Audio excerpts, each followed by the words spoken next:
Bonjour, messieurs, dames. J'ai bien lu les commentaires sur le service militaire et il y a un truc qui ressort.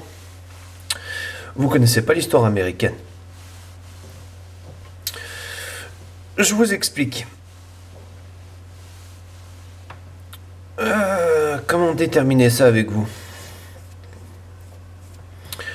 L'Amérique a failli perdre un État à cause du manque d'armes et vous savez, il suffit pas de donner une arme à quelqu'un et de lui dire bats-toi, de l'emmener au front et démerde-toi ma poule. On n'est plus en 1918. Maintenant, ça exige un certain entraînement. Et le problème, c'est que des soldats qualifiés, on n'en a pas forcément sur place. Si vous voyez ce que je veux dire.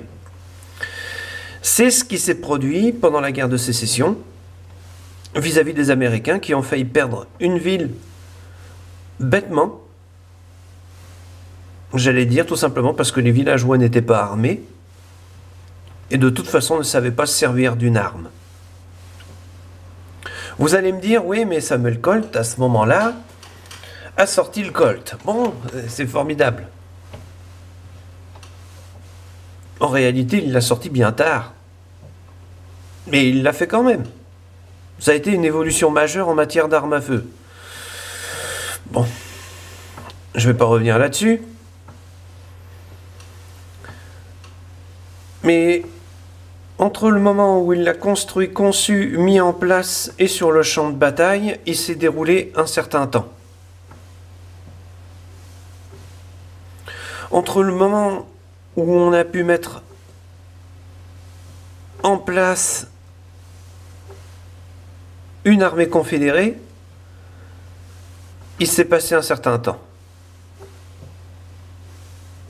Les Américains, ça les a dégoûtés. Ils ont dit plus jamais ça. Alors du coup, le droit de porter une arme était né. Tout simplement.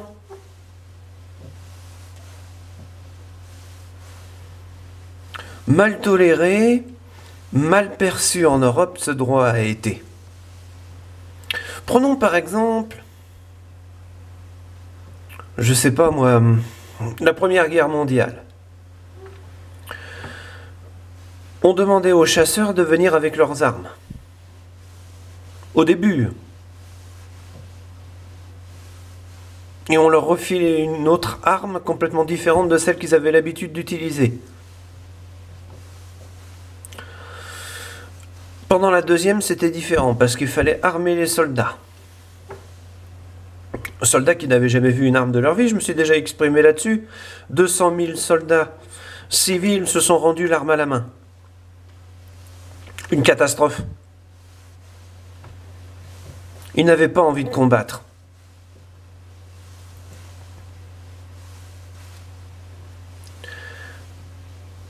Donc, qu'en est-il à retirer de tout ça? D'après vous? Parce qu'il y a un piège. Vous allez me dire, ouais, mais il y a les nouvelles technologies et patati et patata. Mais vous auriez raison. Je pense aux nouvelles tenues furtives qui blindent littéralement la personne face aux balles, comment dire, qu'on pourrait leur envoyer. C'est une sympathique évolution des tenues furtives russes dont je parle. On ne voit même pas son ennemi.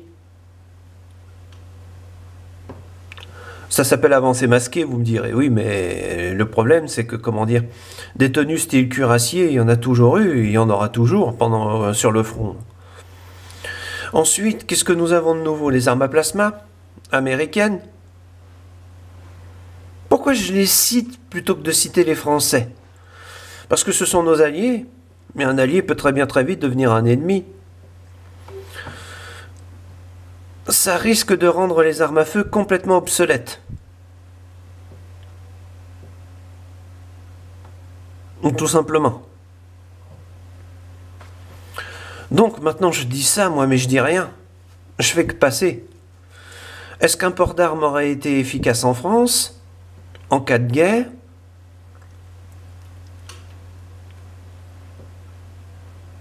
À votre avis? D'après moi, on en a déjà un. Mais il faut la volonté de porter une arme et de s'en servir.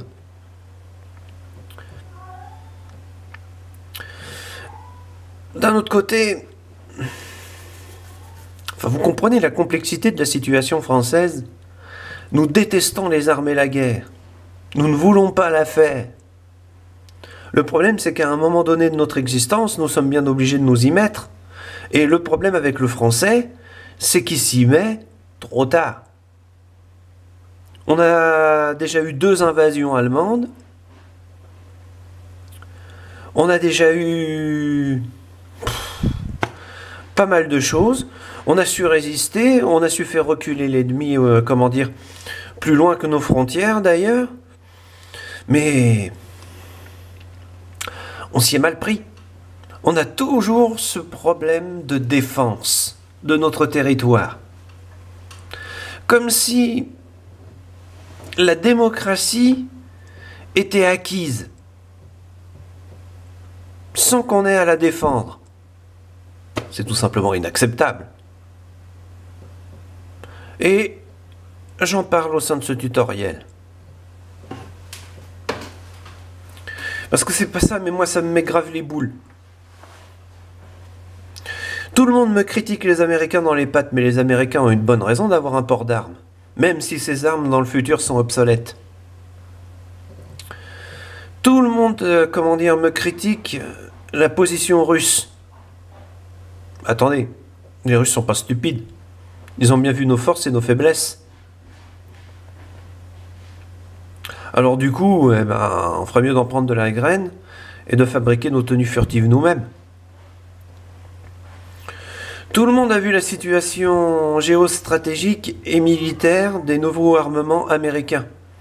Je parle pas au sein de ce tutoriel des stratégies de téléportage. Parce que, comment dire, pour l'instant, c'est comme de faire entrer une pièce ronde dans un trou carré. Je me comprends. C'est compliqué. C'est une stratégie du futur. Donc, il y a des arguments que je ne défends pas. Voilà, vous savez tout. Je suis...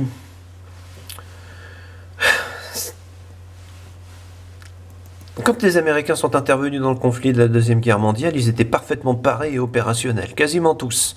Ils savaient à peu près tous se servir d'une arme à feu. Ils ont avancé dans le pays plus vite que n'importe quelle autre armée, pour aller jusqu'en Allemagne et les balayer. J'en veux pour preuve les stratégies de Patton. Foncez, foncez, foncez. Donc ne critiquez pas les Américains parce qu'ils ont le port d'armes, étant donné qu'ils ont su vous défendre et vous protéger, si vous voyez ce que je veux dire. Critiquez les Américains sur leur façon d'être avec une arme. Leur permis pour avoir une arme. Mais quand j'ai vu ce qui s'est passé pendant la Deuxième Guerre mondiale, je me suis dit, là, au nom de Dieu, s'il devait y avoir un nouveau conflit en France, on est dans le caca.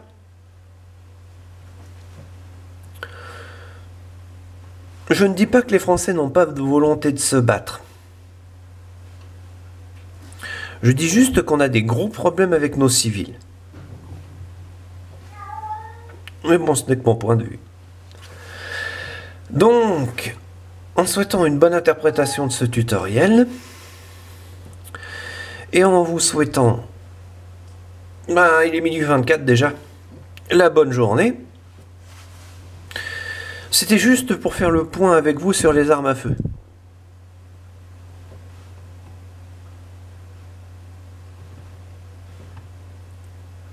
Ce n'est pas parce que vous possédez une arme à feu que vous êtes un soldat bien entraîné. D'un autre côté, savoir vous servir d'une arme est un plus en cas de guerre. avoir vidé quelques chargeurs aussi. Donc, ben, soyez pas durs dans les commentaires, hein, sur ce que je vais dire. Mais n'en voulez pas aux Américains parce qu'ils ont fait le port d'armes. Ils avaient des bonnes raisons pour ça. Et peut-être qu'on aurait dû les copier d'une certaine manière. Allez, j'arrête là. Petit 1, méfiez-vous toujours des contrefaçons. Et petit 2, bonne journée. Au revoir, monsieur, dame, et bonne fête de fin d'année.